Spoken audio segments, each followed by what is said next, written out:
What's up, Rockstars? I have a massive update for you guys. I'm going to be tracking every single game I'm looking at. We're going to be covering them all in this video. It's going to be a big one. I'm going to try to move quick, but there's a lot to look out for. This will give you a good sense of what's coming up, and we're going to do it right now.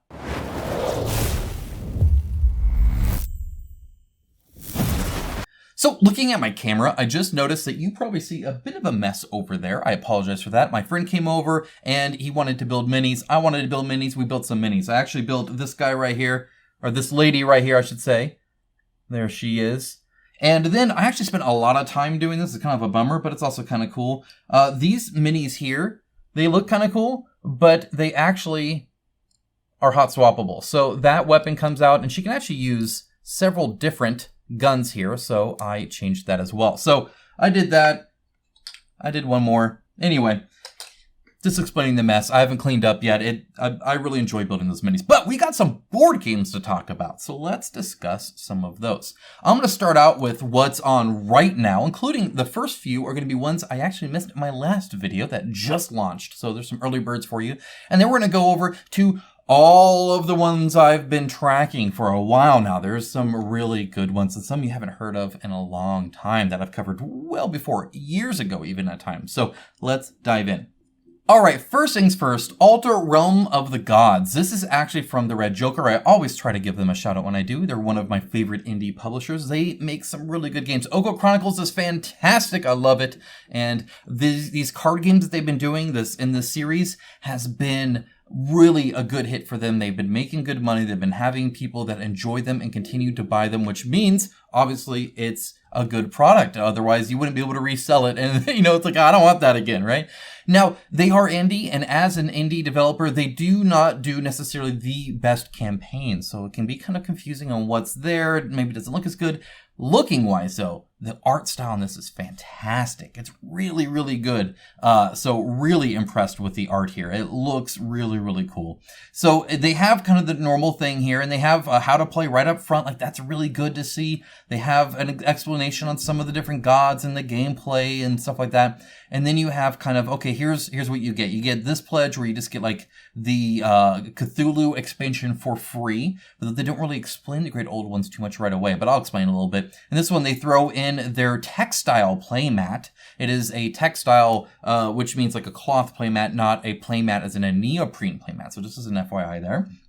And then they have what's in the pledge. This is where you get all the different tokens and cards and stuff like that. It's a nice little package of a game there that I think is really cool. And then they have this add-on here. It's not inherently right away obvious that this is a solo expansion. One Must Prevail. And they said that the all-in will include this. So that's nice to see also. And they have a whole bunch of reviews and some art and a little bit about them. And that's really it. Except, look at this. First of all, when you get a small game, the shipping ain't too bad. Second of all, you add another one, doesn't even cost so much to throw it in. So if you want to have one, try and sell it, pay off for that one, you can do that actually, and it's not too bad. That being said, $40 for the game, the expansion, and the cloth that kind of goes in the middle for everybody to play, and that seems perfectly fine for me. I'm happy with it, and the art looks stellar. That free Cthulhu expansion, which just kind of changes theme and feel of it a little bit, is free for the first 72 hours, so you got like 2 days at the time of recording, or at the time of posting this for that. We're going to move quicker once I get to the ones I've already covered. Seismic also launched. They're at 29,000 already, so they're actually jumping quite a bit, 30,000 now, and that's good to see them do that, because this is quite the game to like come out as. Like, this is a lot here. You're building these like rocket ships, and you have all these units on the board. It is a circular board. I know one of my patrons has their eye twitching at that. I personally tend to do that as well. Though it doesn't like you're seeing anything upside down, which is kind of helpful as well. So yeah, just a lot of tokens, a lot of minis, a lot of resources, and all this kind of stuff you do as you're kind of expanding your area and your zone and building this little rocket thing, which is kind of cool that you build it, I think. So anyway, a lot going on here. According to Jesse, it looks like it's insane. So that's cool. It says handcrafted. I don't know what they mean by that. They're certainly not handcrafting everything. I imagine that's a prototype thing. Otherwise, they're in for a long haul because they're already building 166 of these. But the prototypes can be really cool when they're handcrafted. I really like that. Next up is A Tale of Bravery. This is the relaunch. As you can see, hasn't really hit the stride that they were hoping for. And, you know, a lot of it's just a lack of like marketing and stuff like that. And just maybe visual presence. So for instance, these minis could be lit up a little bit. They look a little dark and drab. And so that could definitely be on there. And it's kind of a mix between like you got the minis, but then you also have like this like kind of abstract look. Like you'll see it down here, like this looks very abstract in what it's doing there. I don't know if that's necessarily just like how the inside of the building's supposed to look like, but if so, it is very clean. I'll put it that way. And in fact, that's kind of the visuals, everything. Like they have this great art, and then it's very clean when it comes to the how everything looks, right? And by that I mean a lot of white space. And I don't know, it just seems kind of odd to me. Definitely old school style, so I do appreciate a lot of the art and style of that. So feel free to check them out, give the indies support, but it looks like this one's probably going to struggle a little bit. Next up, we have Dungeons and Lasers. This is a last reminder for you guys. This won't be another video. This is it. This is the end of it. So if you want any of the Dungeons and Lasers 5, this is the time to get it in this thing where you get all the stretch goals and all that kind of stuff. So feel free to check that out. And again, of course, this is all linked down below. In fact, this is literally just my links. This is everything I've been linking to you guys all the time, but actually going over it. Zombicide White Death, again, same thing. They reached the 3 million mark and they're still going. And this is a last reminder. This will be the last day you can get the Kickstarter edition for the price that they have it at this time, where you get the updates and all that other kind of stuff. The stretch goals are typically always worth it. They always like overload the shipping, so you pay way more in shipping if you pledge a little versus pledge a lot. However, it's still normally a pretty good deal to get those stretch goals. So that core pledge is typically good. Don't feel the FOMO too much, like, oh, I gotta spend the $500 to get everything. Not necessarily. Though if you got the $500 and you can spend it and you want to, by all means, there are worth things to buy than a fun board game to play with friends and family. Now, if you're just having it to collect dust on your shelf, I can recommend some cheaper dust collectors. I have plenty of them myself. Paint Pal Studio, a 3D printable desktop hobby system. 8 days still to go. Again, this is super cool that you can customize it completely. You don't have to have these shelves underneath. You can put it right at the bottom. It stores a lot of stuff. You can print as much as you want. It's like $17 plus the cost of the resin. It's not a lot. If you can 3D print or you know a guy who can 3D print, this is something that would be super cool. And by resin, you probably actually want to do like a FDM printer, so like ABS or PVC. Villainy Inc. This is a new ink thing that is going from the Grimdark Compendium. They have 19 days left to go. This is kind of their own little campaign. They look really pretty. They work like a lot of the technical oils that you see where you get the spirit and put it on a Q-tip and you can rub around with it. Though they said they've worked a lot on the coloration. They've worked a lot on the adherence, so it kind of blends a little bit nicer. Looks really, really nice, very pretty, and you're helping support a creator that you might like. So that's very cool. Terror Escape, the immersive horror board game for 2 to 4 players. $500 plus $1,000. 3,000 plus backers. They have done really good, and still have 25 days to go.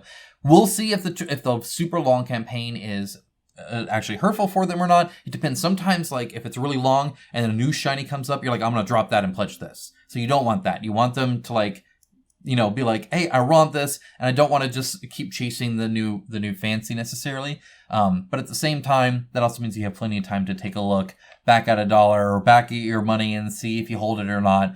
There's a lot of minis. There's a lot of expansions. There's some cool terrain. It's definitely a neat game to play, and the theme looks kind of fun too. All right, next up we have Gwen Gaming Table by Geek and Son. There is a link in the description below to this as well. Almost 1 million already raised, 541 backers. They're definitely doing quite well with all this. And I should have a table to kind of review the quality for you guys personally here soon. But some of you guys in the community have told me that your tables from Geek and Son have been fantastic, and I 100% believe you guys. You guys would not steer me wrong or others, and so I'm looking forward to seeing that for myself and letting you guys know what I think about it. It will not be the Gwen with the LEDs. It'll be a Megan large table, and it'll be right back there. So stay tuned for that. Next up, we have Guards of Atlantis 2, tabletop MOBA. This is doing quite well. 286,000. It just launched. 1,500 people. From what I heard, the gameplay is quite good, and a lot of people really enjoy it. The expansions seem to be a bit expensive. So if we scroll down here, and I mean, like the best board game question mark, like this is a glowing review, I'm assuming, by Liege, of course. So that's really, really cool to see people enjoying that. But yeah, no, the expansions, pretty pricey. So all 5 hero expansions here at $280. That being said, if that's all it is, it's like almost half the price of of Zombicide. So there's that too. To Glory is one that I just recently covered. It has 3D pirate ships, and really that's all I can say about it. This isn't one I would normally back too much, but I really appreciate seeing it being family friendly and people enjoying it. And of course, the 3D pirate ships are always fun to kind of interact with. AR Vault Story Die, again, about $5 a mini. Or a die. I think you guys had a great idea on this. So I asked you guys for some feedback on this. Like, what do you think is holding it back from getting as big as most Awaken Realms things do, besides the fact that it's not a board game? Because even if they're just looking at profit, 210, even if that's all profit, isn't that much for a company like Awaken Realms. And I think you guys hit the nail on the head. The delay in shipping of this kind of kills it, because you might be done with the game by the time you get the die.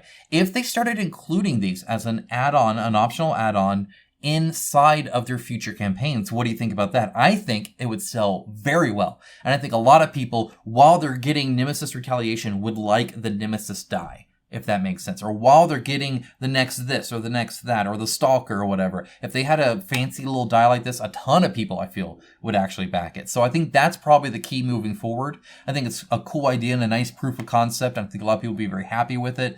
But I think that's definitely it. Another thing you guys said is the over design, where it's hard to see what you've rolled. And that's been the case with Aetherfield since they discovered what texture is on their minis, I feel. A lot of their minis, I think, will look better with less texture, because like they may look cool up front, and even then sometimes it can be a mess. But on the table and dimly lit and everybody playing around the board game, sometimes it's hard to tell what that thing is. And then like they have like their card holder in Aetherfields, I felt was like that too. There's just a lot of texture. Looks cool with a wash, not necessarily easily readable as a die. So it'll be interesting to see how they kind of ebb and flow around the readability of the die and when they offer it. But I think those are both great points to make. Thorgal the board game.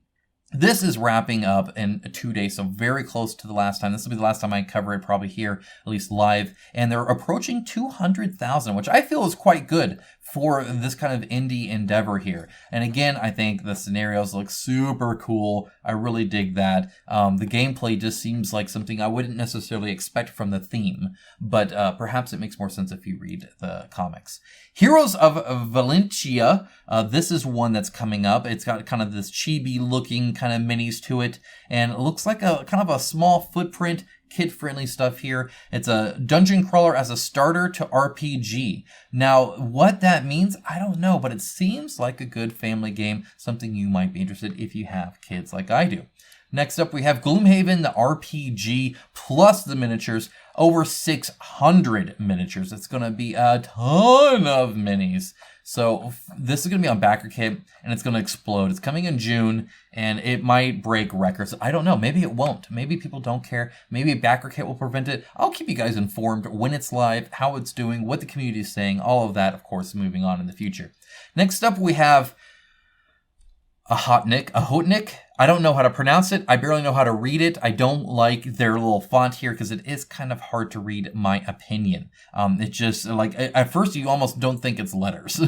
But hey, that's coming on 5/16, so in less than a month's time. This has been kind of coming up for a while. PvPvE sounds fun. I really do enjoy that when it's like people fighting against each other, but then there's also the environment thing going around. And it says here, nations fight against each other and against giant demons using massive robots. That sounds freaking fantastic. So definitely interested to learn more. The one thing I would say is I think the game board looks very boring. So it might be nice to see a little bit more in there. It almost looks like a VR kind of thing with the highlighted hexes and stuff like that, but we'll see. Daimyo Battle for Japan. This was something that I remember they announced and people were like, oh my gosh, this sounds really interesting. By Stone Sword Games, they did the Senjutsu. It looked really great. They're helping with some other stuff. But since then, the delivery of Senjutsu has kind of, I think, soured some people on it. So it'll be interesting to see how this Daimyo Battle for Japan works. I don't know. We'll need to learn more about it. It says it's a Euro-style historical game, so it's not one I'll think I'm interested in the not, so they're safe there.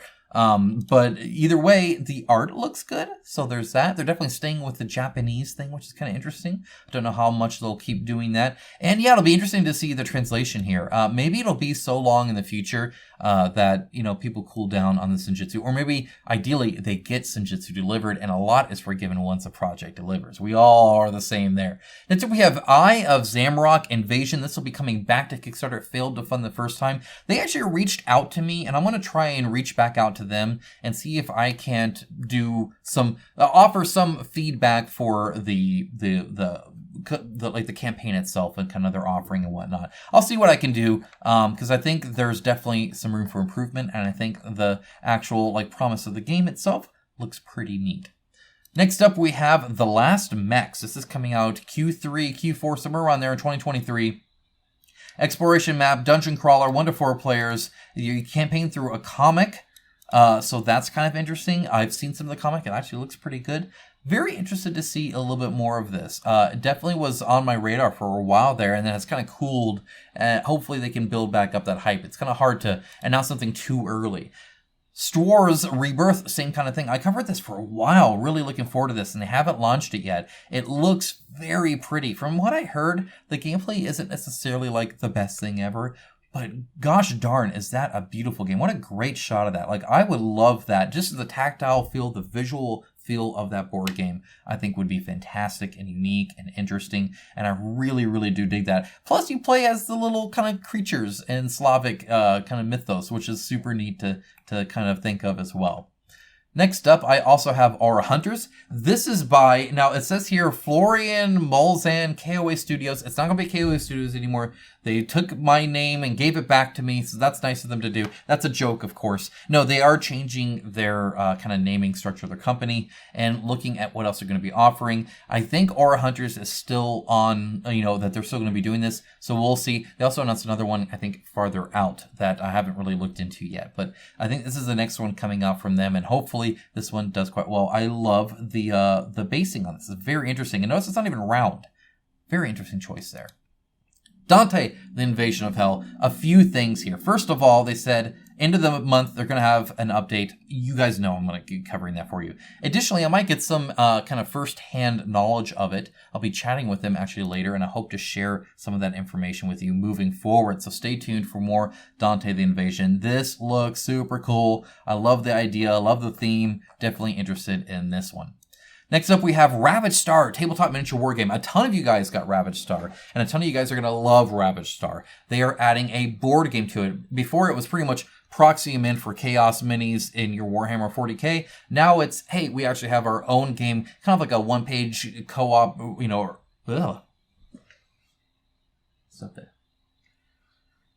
Kind of like the one-page rules kind of thing. So definitely interested to see what you can do with these minis that actually kind of support it. And as you can see, obviously they added some normal people-ish, minus a pink mohawk. Added some dwarves, right? They're definitely doing the whole, you could still sub these in for Warhammer stuff.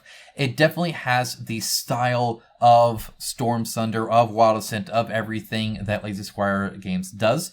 Which means I don't want to paint it because it's too much stuff, just like the Awaken Realms stuff. There's too many little details. But for a lot of people, they love it, and it looks great with a wash as well.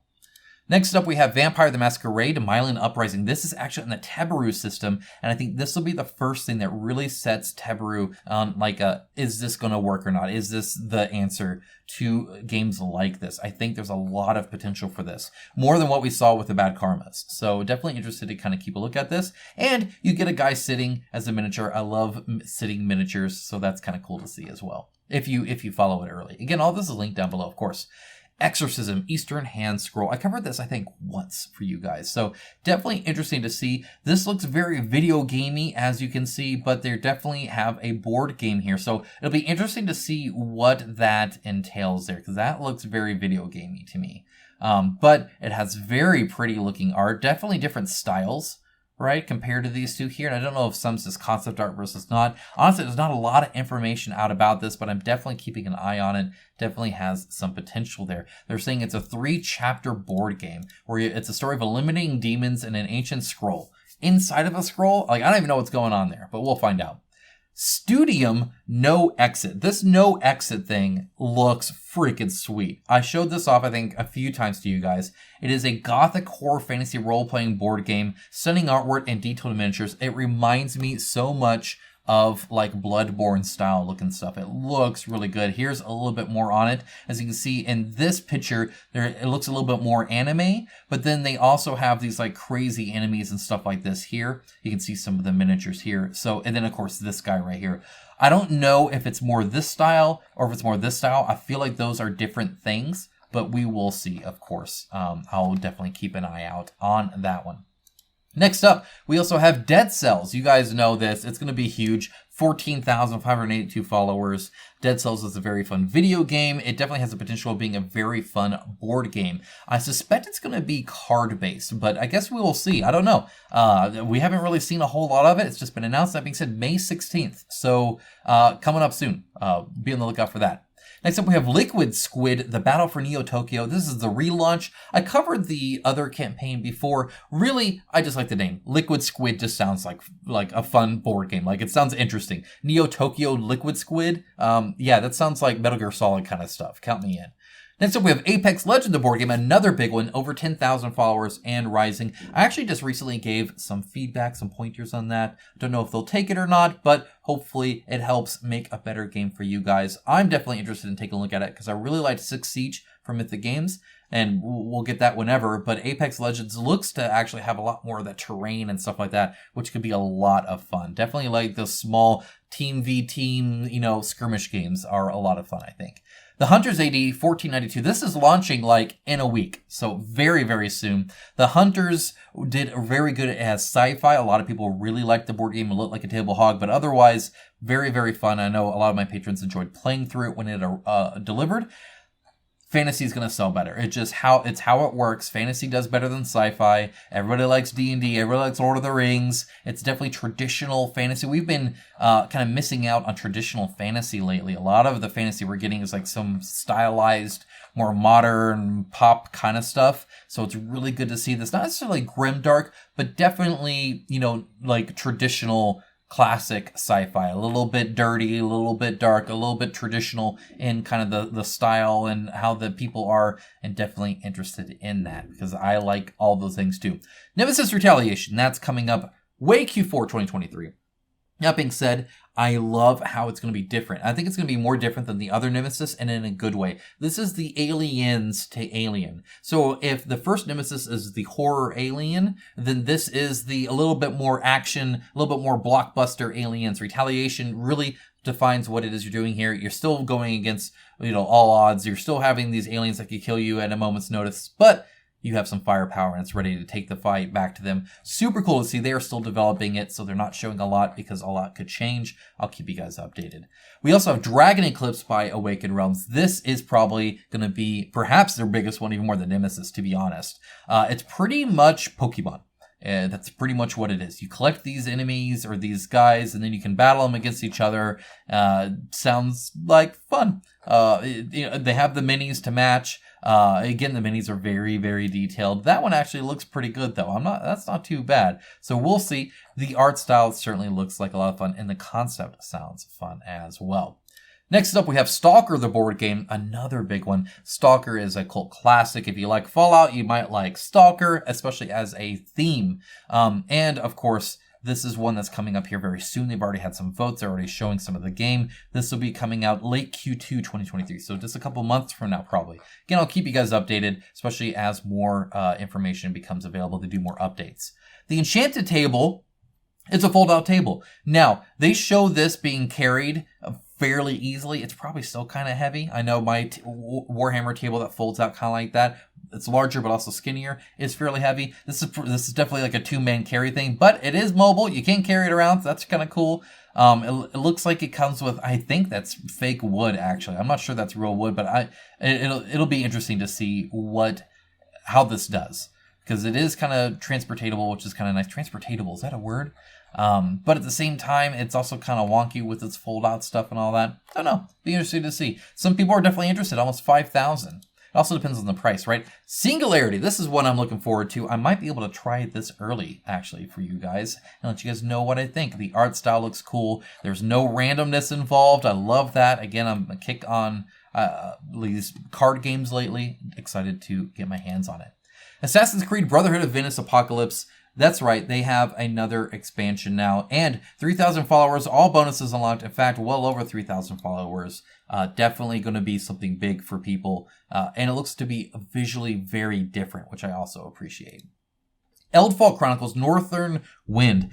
Eldfall Chronicles was one of the best looking skirmish games I saw on this since I started this channel. It looked so pretty. I wasn't able to get any game time on it, and I feel bad for that. It was definitely before I started into tabletop stuff more, so I'm definitely more into it now.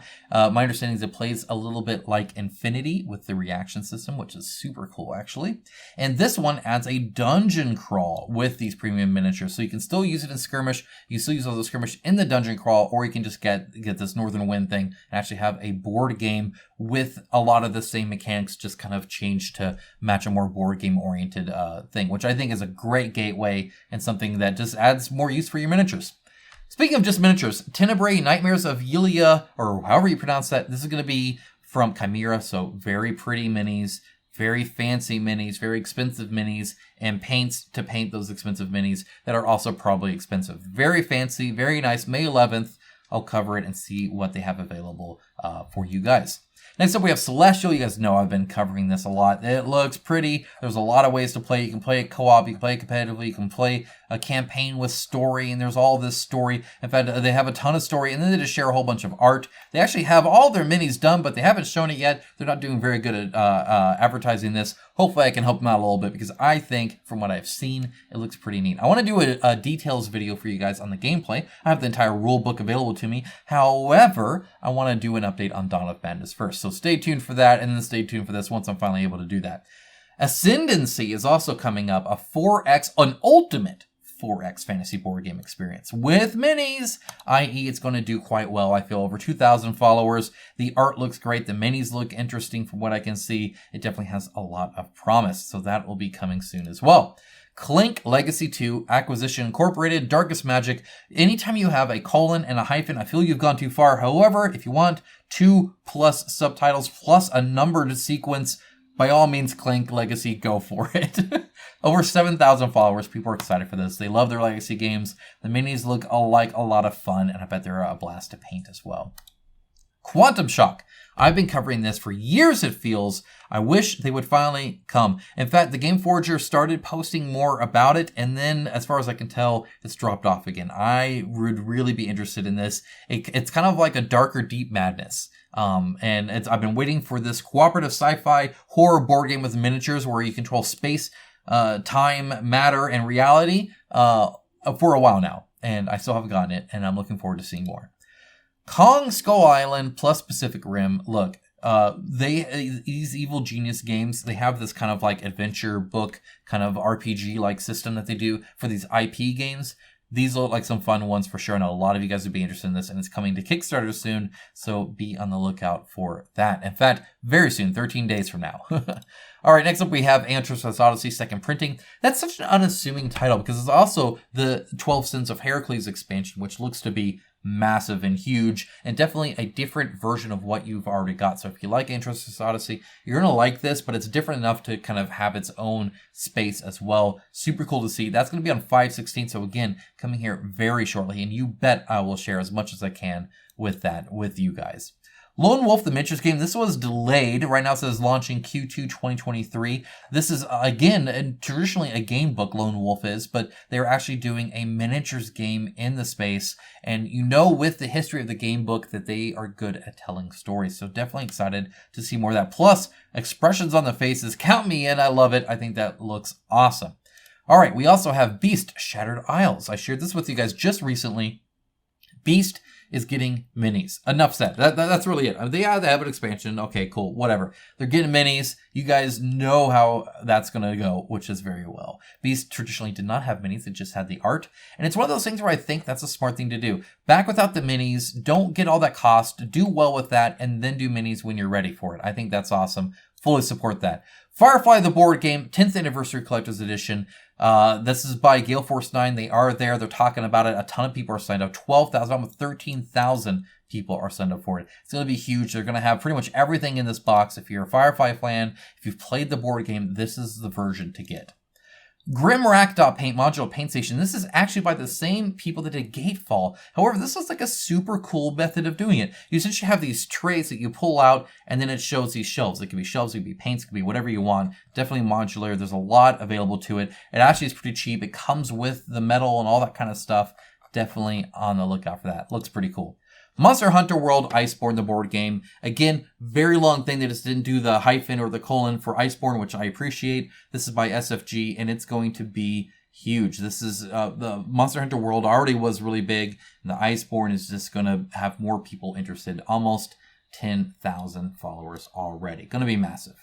Next up, League of Dungeoneers expansion and second print. This is another really heavy old school style RPG. If you guys are fans of this, this is definitely what you're going to want to do. And again, this is a reprint, a second printing plus an expansion. So definitely something that a lot of people are already going to be interested in because they've already been a fan of the first one or they missed it. Almost 4,000 people backing it. It goes to show that there's definitely a audience for games like this that kind of harken back to this traditional style. Let's attack dark, let's be a wizard and fight in a cave fighting giant rats and stuff like that. So super cool to see. Tales of Evil and Boogeyman. This is an expansion and reprint of both of these, and so with that combined, I think this actually has a fair chance. We'll see. It's about 400 people that are kind of looking forward to it right now. We'll see how that expands. I love the giant clown. That'd just be fun to paint. All right, next up we have, and this is big, Asheron's Fall. This is in the Infinity Universe. It's a skirmish game in space. I might be able to get my hands on it early. I'll let you guys know, what I think. This is from Rampart Design, not the actual in Corvus Belli. However, again, it is licensed and is kind of in that same space. You have your space station or your spaceships and you're battling in space and there's inertia and stuff like that. Sounds kind of interesting. Next up, we have Flow. This is something I just covered. However, I wanted to update. It's actually coming out in I think Q3. So later on in the year, you'll be able to see this. But this is something coming up that looks very, very pretty. And obviously 4,000 other people also think so, I think. Paragon's Age of Champions, probably one I'm really looking forward to. Price is kind of a curious thing for me, but the art is pretty. I love the idea of having it just kind of all set there and consistent.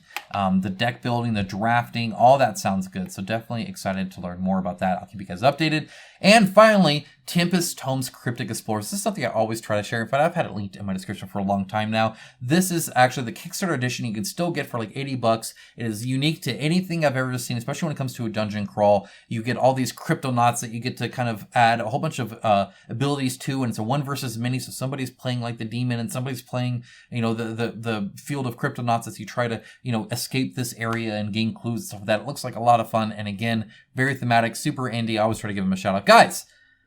I have a headache. That was a lot of talking. I hope you appreciate it. I try to cover all these games for you all the time. I don't always put them all in one video like this.